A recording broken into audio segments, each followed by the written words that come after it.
Well, good evening, everybody. We're going to go ahead and get started with prayer. Um, I guess we should open with prayer, then we'll go to prayer. Jason, can you pray for the service, please?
So going around, and we'll have it going around for a couple Sundays, is a update form for contact information, so that the church has all the correct, addresses and phone numbers and whatnot. You can mark on there if you want to give us your numbers and that kind of stuff, but you don't want us to share it in the directory. You can mark it on there. So please fill that out. And even if it's the same, if you're confident it's the same thing that we already have on file, please go ahead and just fill that out anyways, just so that we can make sure we don't have any typos in anything for our records.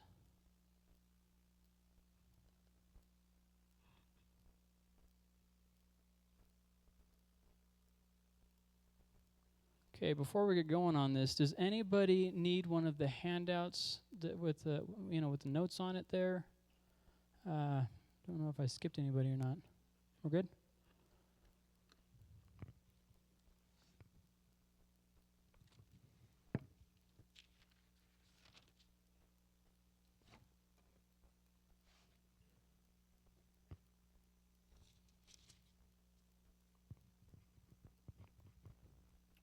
Well, okay. Don't forget to make use of the question box there, just in case you have any questions about the Bible or anything we talk about or anything like that. We have up to this point gotten through all of Revelation 1, which is like a prologue, and gotten through the first 5 of the 7 churches. And today we're going to do probably the most well-known of the churches. If you spend any amount of time in the church, you probably have heard the letter to Laodicea at least 500 times. So hopefully we'll help you understand that a little bit better. So today we'll be looking through the rest of chapter 3, and then next week we'll be able to start into chapter 4. So can I have somebody who is willing to read the first of the churches we're looking at, which is Philadelphia, verses 7 through 13.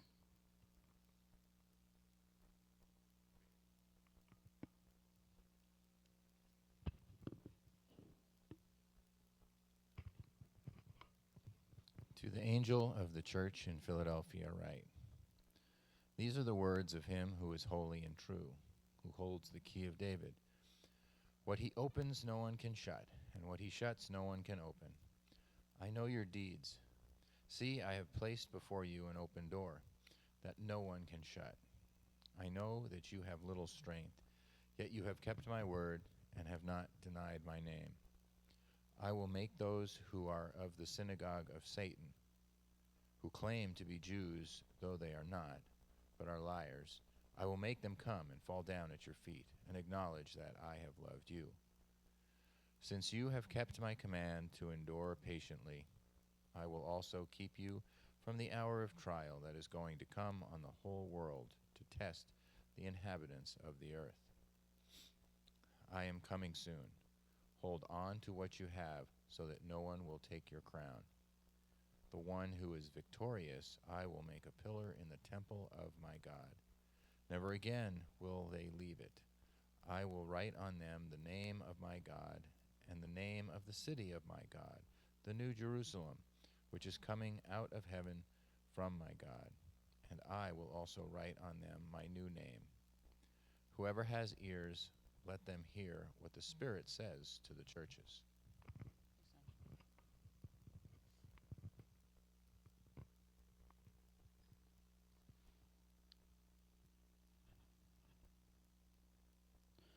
So Philadelphia, the main idea of this letter is basically that they've been obedient and faithful. Like he doesn't have anything bad to say. In fact, out of all the letters, this is probably the most what's it called? Not encouraging. That's not the right word, but the most positive, in its feedback. So a little bit about Philadelphia. That's going to be a little bit more relevant later on, and I'll bring it back up again later. But Philadelphia had a lot of frequent earthquakes. Even at one point, it was destroyed by an earthquake. So that doesn't sound like a pleasant place to live for me. I'm not a big fan of earthquakes. I grew up in California though, so it's a little bit like I've been there, done that. I'm over it. Let's move on. And so what people would do in Philadelphia is they would either live outside the city, like the city walls, or if an earthquake started to hit, they just kind of do a real quick evacuation, let it do whatever it's going to do, and then Go back to see what the situation is when they're done.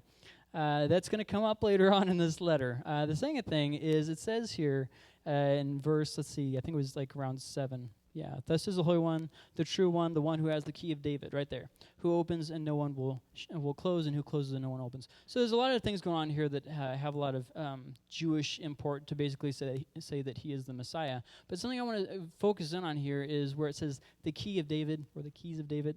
The idea here is actually from Isaiah 22, around like verse 20, 25, somewhere in there. It's going to talk about how there was this kind of like secretary, like a helper to the king, who was not doing his job, and so the keys were handed to this other guy.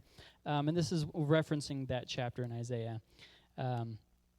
So the long and short of the idea of the keys of David is it's the keys that the king has that opens whatever he wants to open, and obviously whoever he wants to have it for. So the idea there being that, the king can open whatever door in his kingdom that he wants, and so if he opens it, then surely nobody else can shut it because he's got the keys. He's the king of the roost. Anyways, something I do want to point out is that although this letter to Philadelphia is more positive than the one to Smyrna was, we shouldn't get the idea that they were better than Smyrna. It's just that for whatever reason, this one, and I'll mention this here in just a second, this one got more blessings than Smyrna did. It's just the way that the day goes sometimes, As far as the church itself in Philadelphia, this was, an insignificant church. It was small. It wasn't really a powerhouse. This isn't like a church on the move kind of situation. It's just a small church, so they seem kind of insignificant. And yet, this insignificant church is very great in God's eyes. And so you have here, he goes with this, and where he says, I know your works. Look, I have, I missed my line here. I have placed before you an open door that no one can close because you have but little power, yet you have kept my word and have not denied my name. Note this, I will make those from the sin. And then he goes on like that. We'll continue on there in just a second.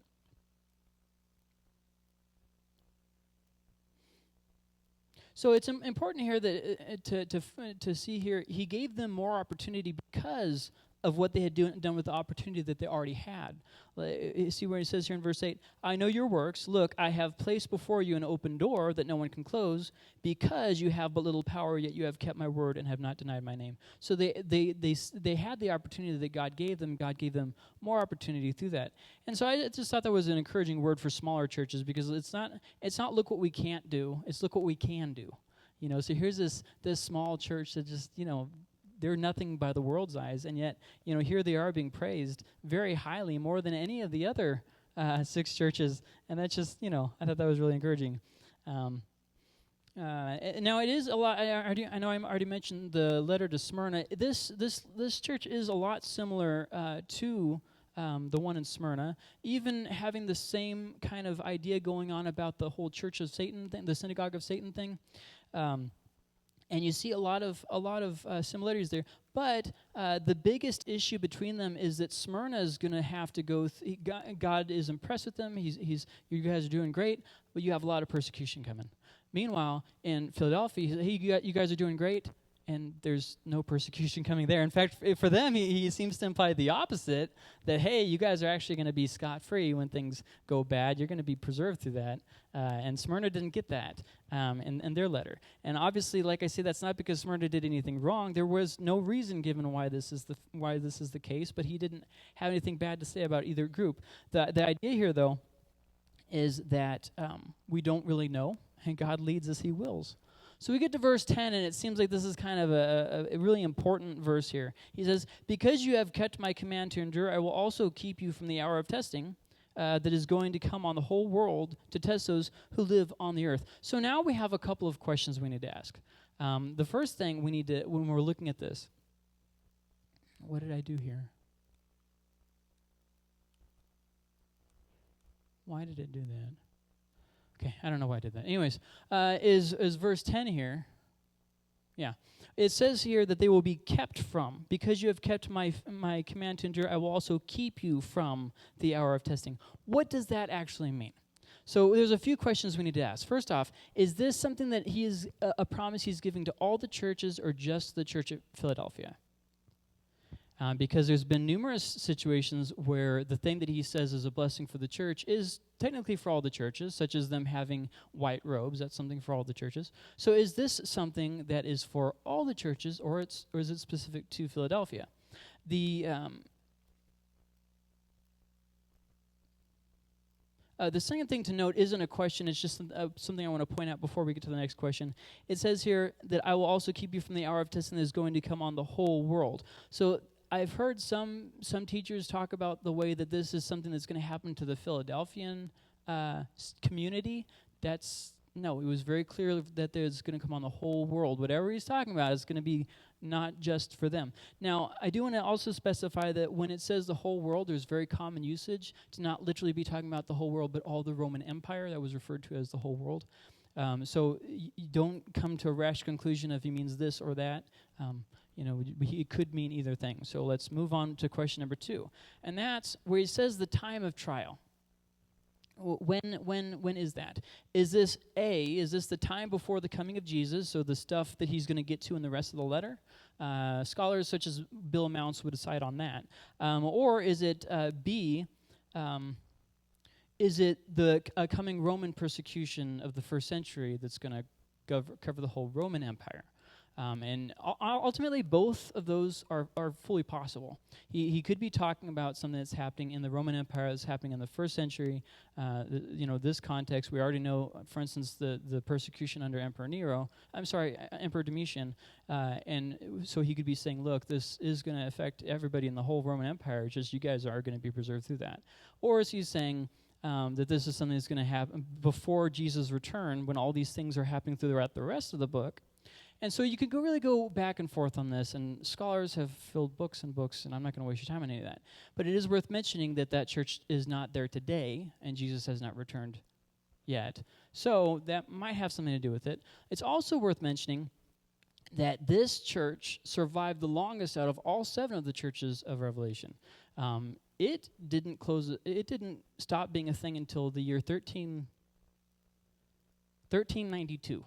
So a couple of other churches, for instance, had been destroyed with the Islamic conquests, and this one was not. So, that could be coincidence. I side on the idea that it probably isn't coincidence because he said this. So you take it for whatever it is. The third question that is worth mentioning is when it says here in verse, let's see, we're on 10. I will also keep you from the hour. When he says keep you, is he saying I'm going to preserve you through it? I'm going to be there with you, and you're going to go through this. I'm going to be with you, and I'm going to get you through this rough situation? Or is he saying, I'm going to keep you from, and the idea of not being present for it? In other words, like the rapture. Now, you might think, oh, well, that's pretty obvious what it is. Actually, it's absolutely not very obvious, because in the Greek, it really does allow for either. And you can hear people talk in circles one way or the other, and... they haven't gotten anywhere, so I'm not going to try and step in and say, well, I have all the answers. But I am going to offer some suggestions here. I'm going to suggest that let's narrow it down to 2 ways of understanding this. That this promise that they're going to be preserved through it is just for the Philadelphian church, and that time of the trial was in the first century, and by preserved through it, he means he will preserve them through the process. The second big understanding is that it is for all the churches. The time of the trial is going to be before Jesus returns, so after they go through all this thing of the church, the trial of the tribulations, and then it's going to be that they will be removed, the rapture. So, my personal take on this, especially when you compare it with the rest of Scripture and the rest of even the book of Romans, it doesn't seem like he's talking about removing them from the problem where they don't have to go through it. Because when we get just a couple chapters later, I think it's chapter 6, he's talking about all the different people who die in the martyrdom. So it doesn't really make a whole lot of sense if he's saying you're going to be preserved through it if in the next couple chapters he's talking about how a bunch of them are dying. My takeaway from this is that he's talking about this is very specific to that church. They will be preserved through this. The Philadelphian church will be preserved through this. And he's talking about something that happened then. That's my take on it. Like I say, I'm not trying to, you take whatever you want with that. So then in verse 11, he goes on to talk about, I'm coming soon, so hold on to what you have. And the basic idea there is just, hey, you guys are doing great. Don't stop now. Keep going. Then we get to verses 12 through 13, and he says this about the pillar, which sounds a little bit weird because remember that there is no temple in the heavenly city. In the New Jerusalem, there's no temple. It says there's no temple there because the Lord himself is there, right? This whole thing is going to be over in chapter 21. But he says this in verse 12. He says, the one who conquers, I will make a pillar in the temple of my God, and he will never go out again. I will write on him the name of my God and the name of the city of my God, the New Jerusalem, which comes down out of heaven from my God and my new name. So right here, there's a few things that are very, very important, contextually speaking, and so let's try to break them down. Okay, so first thing, and I already mentioned this, is that there is no temple in the New Jerusalem. So he's not talking about how they will be a literal pillar. I mean, I seem to recall with the whole Sodom and Gomorrah thing being turned into a pillar was a bad thing. So in this, he's not talking in literal terms. He's talking in a metaphor. And the metaphor is this: you're going to be a part of the kingdom. That's long and short of it, because there's not going to be an actual temple there. So there's a few things that I want to point out here. You'll remember that I started this off by saying Philadelphia has a bunch of earthquakes. Okay, this is where I'm going to start tying those things in. So, when there were earthquakes, remember how I said that they would evacuate if they were inside the city? They'd go out of the city. Well, here, instead of them going out of the city, he says here very clearly, you're going to be a pillar in the temple of my God, and he will never go out again.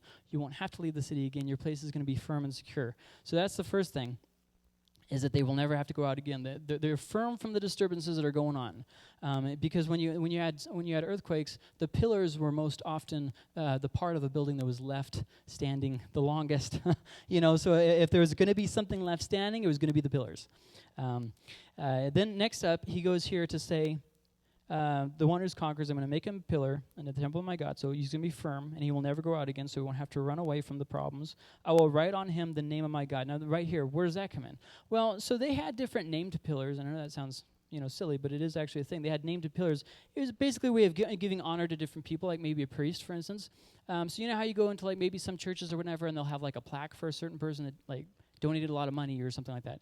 That is kind of an idea here. A pillar could be named after one of these people who had honor that they wanted to show to them. So in other words, here he's saying, I'm going to write my name on you, being the pillar, and basically giving recognition to a very insignificant church, which, once again, how encouraging. We're this small church. Nobody takes us seriously. And yet, this great promise from God that, hey, we're going to be a pillar, and he's going to write his name on it. This is going to be great. So, giving recognition to that, overlooked church. And just how long this letter goes on and this encouraging stuff. And then the third thing to mention about that is Philadelphia underwent a lot of name changes throughout its history. One time it was destroyed by a... do I have the right? Am I thinking of the right thing? No, I don't think I am. But one time, I believe they were destroyed by an earthquake on that one, and they were rebuilt, and so they were named. Philadelphia was named something. It was like Neo-Caesarea or something like that. It was also called Flavia. It also had some other name I forgot. Anyways, Philadelphia went through a lot of different name changes. That's what I'm getting at here. And so here it says, I will never erase, I'm sorry, I'm on the wrong verse right here. I will write on him the name of my God and the name of the city of my God, the New Jerusalem, which comes down out of heaven from God, and my new name. And so obviously this is something that would have, be a lot of encouragement to them, that they are going to be identified with Christ, not the emperor. Neo-Caesarea, that's being connected with the emperor. They're not going to be connected with the emperor, they're going to be connected with God. Now, there is a misconception I want to kind of hit on that I've unfortunately heard as a pastor. Maybe this is new to you and you're going to be like, well, that's crazy. But maybe it's going to be something that you have thought before. And that's this misconception that I've heard where people think that if they are too righteous, God is going to despise them. And so whenever I hear people bring this up, they bring as proof that part in Ecclesiastes where it says, don't be too righteous lest God cut your years short, and don't be too wicked lest you, sin against the Lord, or something like that. I can't remember the exact quote, but it's, once again, this is off the top of my head, and I haven't read Ecclesiastes this year. But it says something like that. And to that, you can take that idea of, okay, is that true that God despises people who are too righteous? Well, you get through a section like this where he's talking to this place, and he's like, look, you've done so great. I will make those from the synagogue of Satan, they're going to bow before you. You have kept my command to endure. He's just talking about them and blessing them, and they're doing you guys are doing everything right. So if we take this verse, obviously it doesn't align with that idea that, God despises people who are too righteous. And another variation of this same thing that I've heard from people. And the reason why I bring this up is because you never know when somebody's, struggling in their inner thoughts with trusting the Lord. And so I just want to hit this just in case there's somebody who has this in their head. If I trust God and obey him, he's going to make me do something I don't want to do. He's going to call me somewhere I don't want to go. He will put me in a bad position, something like that. And I don't know, maybe he will. But it's not a definite thing that he will, though. And I think that letters or sections of the Bible like this definitely affirm that kind of thought, that that's kind of just one of those tricks of the enemy, that God's not going to curse you for being righteous and for obeying him and trusting him. That's just not how it goes. You might go through some trials and whatnot, but God's not going to hate you or despise you. So any questions about the church to Philadelphia? Letter to Philadelphia. No? Okay. It takes us to Revelation 3:14 through 22. That is the letter to Laodicea. Anybody want to have a go at this? So you, Chris, you got signed up.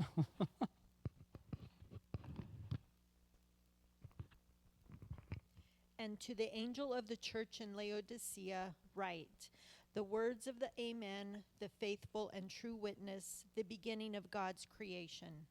I know your works. You are neither cold nor hot. Would that you were either cold or hot. So, because you are lukewarm and neither hot nor cold, I will spit you out of my mouth. For you say, I am rich, I have prospered, and I need nothing, not realizing that you are wretched, pitiable, poor, blind, and naked. I counsel you to buy from me gold refined by fire, so that you may be rich, and white garments, so that you may clothe yourself, and the shame of your nakedness may not be seen, and salve to anoint your eyes, so that you may see. Those whom I love, I reprove and discipline, so be zealous and repent. Behold, I stand at the door and knock. If anyone hears my voice and opens the door, I will come in to him and eat with him, and he with me. The one who conquers, I will grant him to sit with me on my throne, as I also conquered and sat down with my Father on his throne. He who has an ear, let him hear what the Spirit says to the churches.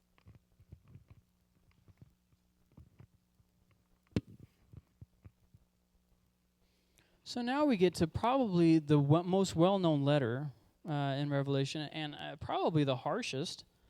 I feel like that part on Arrested Development. Well, nobody's going to beat that. Grace?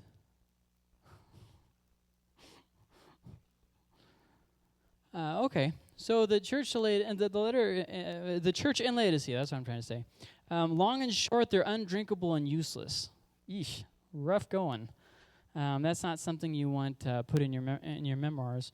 Obviously, this letter is probably the most overused by evangelists, and I think that the reason by it is because it's such an easy like the way it's written just flows so well. That it's just one of those things that it's so easy to use it, and it's easy to get people fired up over this one, or feeling guilty, or feeling nervous.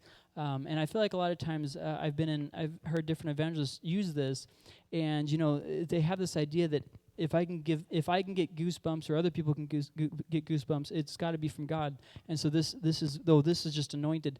And my problem with hearing evangelists say this kind of stuff is because all of Revelation is anointed. Like you can't take out one letter because you really feel like it, gets people fired up, and then say this is more anointed than the other 6 letters. Like that's just, I think that sometimes I think that people try to preach for a reaction instead of trying to preach the word. And so I want you to try to take all the stuff that you might have heard from different evangelists in this letter and just kind of put it in the back, We're going to try to look with fresh eyes. The first thing about the church in Laodicea that is very important for this is Laodicea was a very wealthy place. So they actually had one time when they were destroyed by an earthquake, and Rome normally would pay for repairs and stuff, and they didn't need no Roman, that is, and so they had so much wealth that they just fixed it themselves, And I don't know, I'm one of those people that's like, hey, I got the money for it, but if you want to pay for it, go for it. But I guess that's just me. I'm getting a little bit more penny pincher. But as far as the city of Laodicea, they were known for a couple different things. The first thing they were known for was they had a school of medicine. And it's really funny. This is going to come up later in this letter. But they actually had this salve. It was called the Phrygian powder. Phrygian is the area, Phrygia. And so this Phrygian powder, they used it for the eyes. It was an ointment for the eyes. People would actually travel there to get this ointment. They also had some other things like this ear, not a potion, but kind of like an ointment stuff. But the thing that they were really known for there was a school of medicine. They had a lot of different stuff trade-wise. In fact, there's a lot of, let's not get too off topic, but they had a lot of really valuable trade going on with wool and whatnot. But as far as when we look at the city itself, it's hard to see anything that makes them unique. Yeah, they were rich, but they really didn't have anything unique. You have bland, mediocre city of bland people. They had no achievements. So you couldn't say, oh, Laodicea, that's where such and such happened. No, it was Laodicea, that's a rich place. That's it. That's all that they had going for them. You didn't have people zealous for anything in Laodicea. That's Ramsey's wording there. Another problem with the city of Laodicea is they had no water. They had no access to water. So they had what was called the 6-mile aqueduct. That's what it is. And so basically they had two sources of water that they had to basically flow in. The one was off of a mountain, which was very cold when it was there. But by the time that it got to the city, it was very lukewarm. Then there was also a series of hot springs that they could bring water in from there. But once again, by the time that the hot water got to the city of Laodicea, it was very lukewarm. So you have in Laodicea just unpleasant water experience. Like, what are you going to do with lukewarm water? You can't have hot tea. You can't have iced tea. Like, what are you even doing with this? So then we get to verse 15 through 16. Okay, so he starts off writing the letter, and then verse 15 he says, I know your works, that you are neither cold nor hot, which would have been a powerful impact for them. They would have totally understood the imagery here. I wish that you were cold or hot. So, because you are lukewarm and neither hot nor cold, I'm going to vomit you out of my mouth. So, pleasant imagery, I know, but the thing that I want you to not miss is something that I have heard mispreached so many different times. And that's that being hot and being cold are both said to be a good thing. I know when you hear pastors preach, a lot of times they talk about being on fire for God. Well, it's not actually being on fire at all. It's talking about the hot spring. So don't mix your metaphors there. Second thing is being hot or being cold. Both of those things are good in this context. And he very clearly says, I wish that you were cold or hot. And then he goes to the next verse to say, you are neither hot nor cold. You're lukewarm, so I'm going to vomit you out. In other words, I'm not going to vomit you out if you're cold or if you're hot. But if you're lukewarm, I'm going to vomit you out. So once again, I know you probably heard this a dozen times about being on fire for God. And, so he doesn't vomit you out of his mouth and all this different stuff. Take all that. I mean, I'm sure they had good intentions with those sermons, but historically it's just not accurate to what's going on here. So now that we've gotten all that out of the way, cold would be more like refreshing, hot is more like calming, but lukewarm, that's gross. You can't do anything with that. Which brings us to the whole problem. Laodicea as a whole, not just the culture, but also the church itself, is just useless. They're not good for anything. Which we're going to get to a very, very scary thing that he's going to say here in just a minute. And I'm just going to read back over that section. No, let's wait. I'll keep going, and then we'll come to that in a minute. So then he goes on to verse 17, and it says, for you say, I'm rich, I've become wealthy and need nothing, and you don't realize that you are wretched, pitiful, poor, blind, and naked.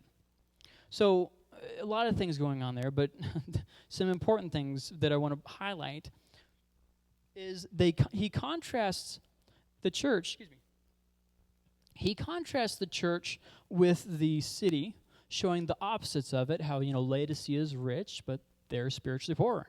But then also, at the same time he's contrasting, he also compares. So you have contrast and comparisons on the same letter. For instance, they had this eye potion, like I said, the ointment stuff that they would put in the eyes. And then he says down here in verse 7, you say I'm rich, I become wealthy and need nothing, and you don't realize that you are wretched, pitiful, poor, blind, and naked.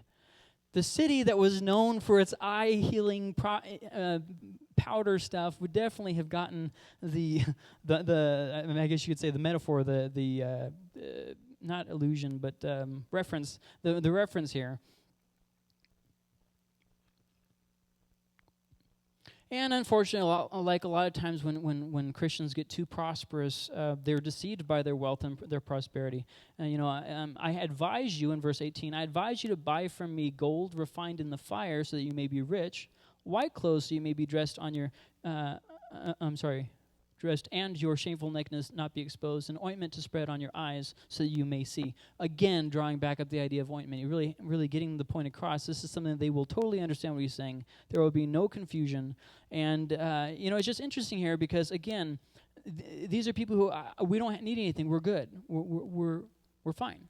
Which, unfortunately, I think is a lot of how a lot of people feel in the Western world, be it the UK or here, that, hey, we don't really need anything. We're not suffering, those people over there, they need the aid, but we really don't need anything. We're good. And you can tell how you really feel by, do you make time for God in your schedule? Are you in prayer? Are you in the Word? These kinds of things. If you're hungry, you will eat and you will have enough. If you are not hungry, you won't. See what else?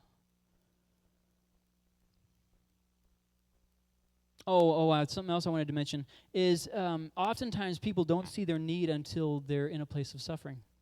They think that they're fine, their life's going on great, and then something bad happens, like their kid gets some kind of sickness. They go through a divorce, they lose the house, they lose their job, something like that happens, and all of a sudden they realize, hey, we're not as good as we thought we were. And this is one of the good sides of suffering, is you're able to adjust course. So in this letter, he's trying to give them a little bit of a warning before they get there, because obviously, bad times are coming, but then also bad times are going to come for them too. What else? So they need to buy, and what does it mean by buy? It means to build heavenly wealth, like Jesus talks about in Matthew. So now we can move on to verses 19 through 20, and in 19 he says, "As many as I love, I rebuke and discipline. So be zealous and repent." So that takes us to something I wanted to kind of mention, and I mention this a lot, I know, but it's something that really needs to be hammered in just because of the culture we live in, and that's the idea of love. There's this idea in our culture, they define love in our culture as acceptance and support. That is how our culture defines love. So when you're talking to people, a great example of what gets across the point that I'm trying to make. I was listening to an interview, and this gay woman, so a lesbian, was talking to this Christian man, and it came up in the interview that he was Christian. She's like, "Oh, so how do you feel about gays?" And he's like, "I don't agree with it as a lifestyle, but I mean, I love you." And she says, "Right there, I see that I don't agree with that. That's not possible." It's like, well, isn't it though? I mean, I love my children, but sometimes they're little bandits. You know what I mean? Like sometimes I'm not totally of the same mind with them. I love them to pieces, but man, sometimes they just straighten up. You know what I mean? That's just crazy to me. But our culture defines love like that. So if you start with the basic idea of this is the definition of love, you are already rejecting the biblical definition of tough love. You're already rejecting that aspect of love. So here we get to that, and people in our culture are going to read something like this, and they're going to say, Jesus is not loving. Because he says here, as many as I love, I rebuke and discipline. So be zealous and repent. This is the point I'm trying to make. That is foundationally at odds with the definition that we see of love around us. What is it that I guess that's a conversation for another day. And then we get to verse 20, and he says, "See, I stand at the door and knock. If anyone hears my voice and opens the door, I will come in to him and eat with him and he with me. So this is the part I really wanted to highlight here, okay? We've heard it said 1 trillion times about people coming to the Lord, right? And how Jesus is knocking at their door. And not that that's not a good thing to say. But once again, that's not what this is saying here. He's not writing to a person. He's writing to a church. And he says that the Lord is at the door of the church, not at an individual's heart. And he's knocking at the church's door for if they will accept him in. In other words, and here's where the harsh bit comes in, Christ is no longer welcome at this church, and he's standing outside of the church, gently knocking to be let back into the church. That's not great. That's not great. So this is something that is for the whole church here. They were no longer in fellowship with God. And I don't want to say this as a way of knocking other believers, but in the area where I lived before this, there was a sizable Catholic population. Once again, this is not a knock on Catholicism or Catholics or anything like that. But in the area that I lived in, they were Catholics in name, but that was it. I mean, they were doing drugs. Maybe they'd go to Mass if they had time, but they would just go there and do their thing and then go home and get drunk and, beat their wives and stuff. And it wasn't anything that was like, Christ has really made a difference in my life. Now, once again, that's not a knock on all of Catholics. In the area that I lived in, okay, nobody stole me later. In the area that I lived in, it was a thing where it was about the traditions and all that, but Jesus wasn't really a part of it. It fit this to a T, that there wasn't any actual, relationship with God. There wasn't anything beyond that. It was just, this dead tradition. A Jesus who, in essence, hasn't changed their life, doesn't influence their choices, and that they don't know.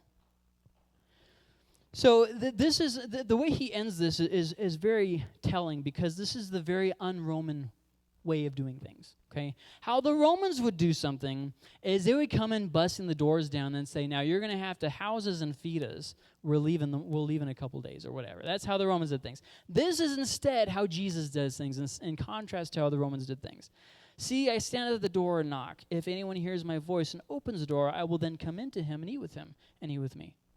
Totally different from how the Romans did things. So a very, very cool thing there. Gentle knocking versus the rowdy demanding of the Romans. And then he closes off the letter. "To the one who conquers, I will give the right to sit with me on my throne, just as I also conquered and sat down with my Father on his throne." This is, once again, a recurring theme of how we will be rulers in the new heavens and the new earth. And then in verse 22, "Let anyone who has ears to hear listen to what the Spirit says to the churches." But we've already kind of hit on that.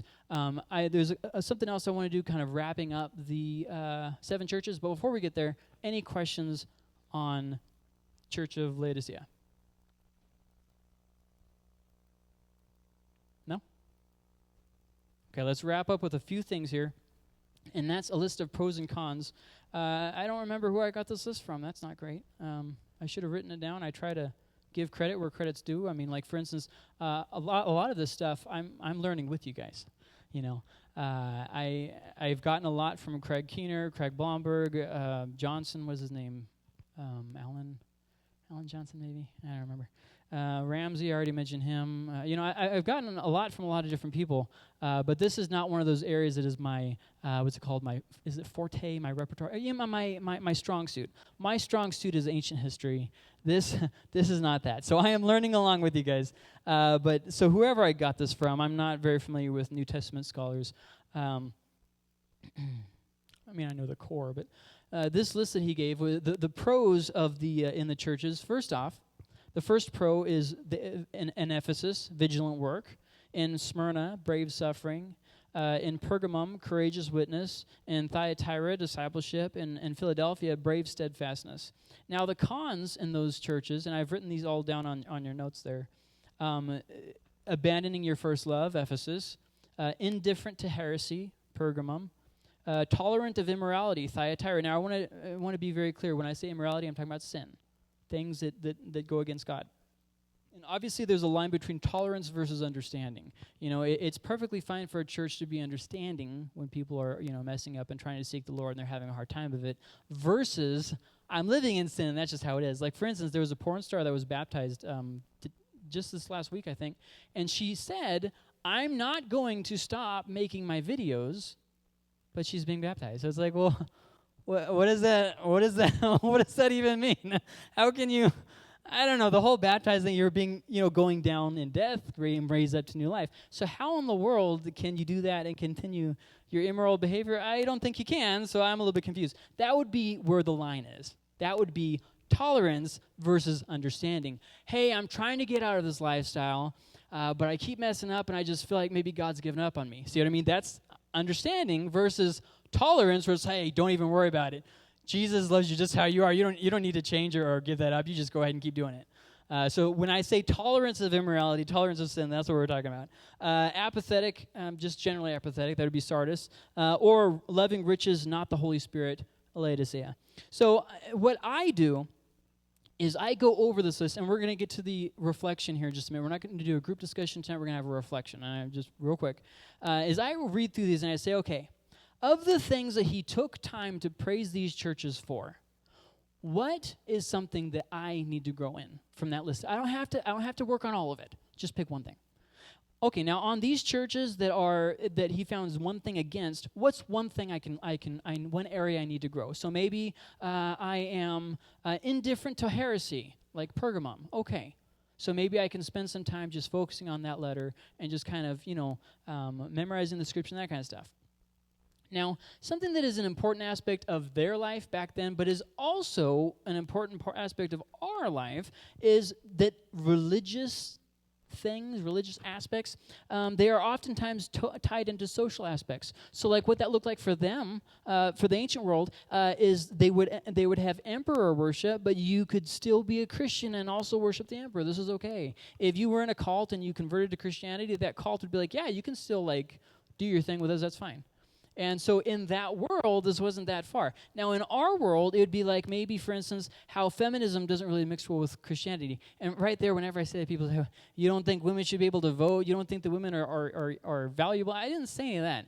But modern-day feminism is more about how it's okay for women to murder babies because it's self-empowerment. And so they need to, get on social media and talk about how they murdered their baby and brag about, hey, I had an abortion, woo me. And it's like, that's not even what I'm about. So, I mean, when I'm talking about feminism, that's what I'm talking about, where it's like this bitter, spiteful, man-hating thing where, we don't need no man. And that's not what God intended at all. So when it comes to that would be a good example of how you can't really be that and Christian at the same time. But in our world, we're taught that we can. We can be feminist and Christian. And it's the same thing. It's just a whole different culture, but it's the same thing. So Christian over politics, over groups, over cults, beliefs, philosophies, so on and so forth. And that takes us to the reflection question. And I know we're getting real close to 8. That's why I'm trying to plow through.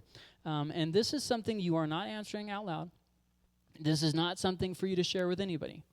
But I want you to take some time, and if you can't remember all 7 churches tonight, that's okay. You can do this activity at home. But I do want to strongly encourage you to do this. Look over the 7 churches, and I've given you these handouts, so it has all the different stuff on them. And just basically ask yourself the question, which of these 7 do I most relate to? And, am I like, so for instance, am I Philadelphia, where, I got everything and I'm doing all right. I'm doing good. Am I Laodicea, that I'm rich but I'm pretty dead inside? Am I Smyrna, that hey, I'm doing my best, but persecution is probably gonna come smacking me upside the head? And what do I do with that? Do I whine and complain? Like, how do I handle this? So go over the 7 churches and just kind of ask yourself that question: which of these do I most relate to? I know there's like 2 or 3, but I kind of just if that's gonna be you, then what I would recommend you do is just kind of focus on one of those 2 or 3, and just spend a month or 2 in it, and just read through it every week. Read through that letter every week, and just keep it in your mind and be thinking about it. And as you're reading it, pray and ask God, how can I, what can you help me with this? What can you help me grow through this? So, like I say, this isn't something I would encourage you guys to say out loud. This is more something for your own personal time of devotion and reflection.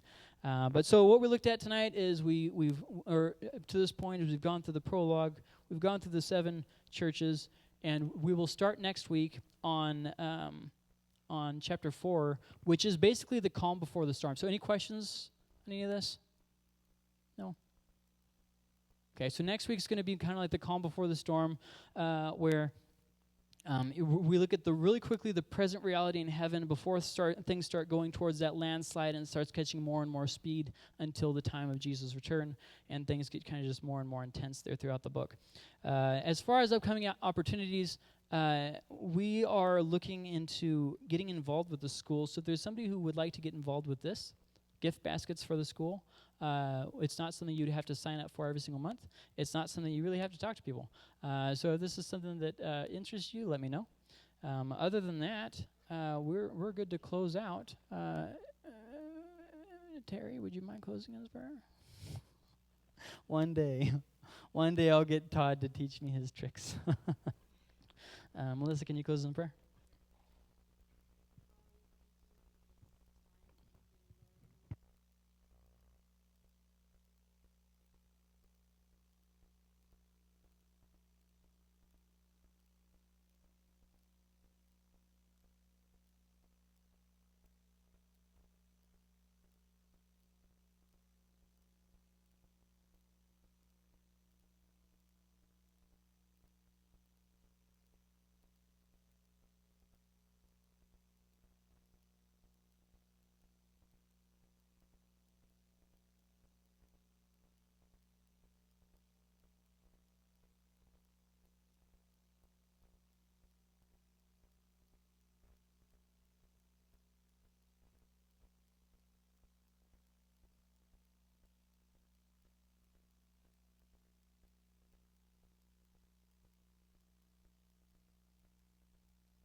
Have a great rest of your night. Adios.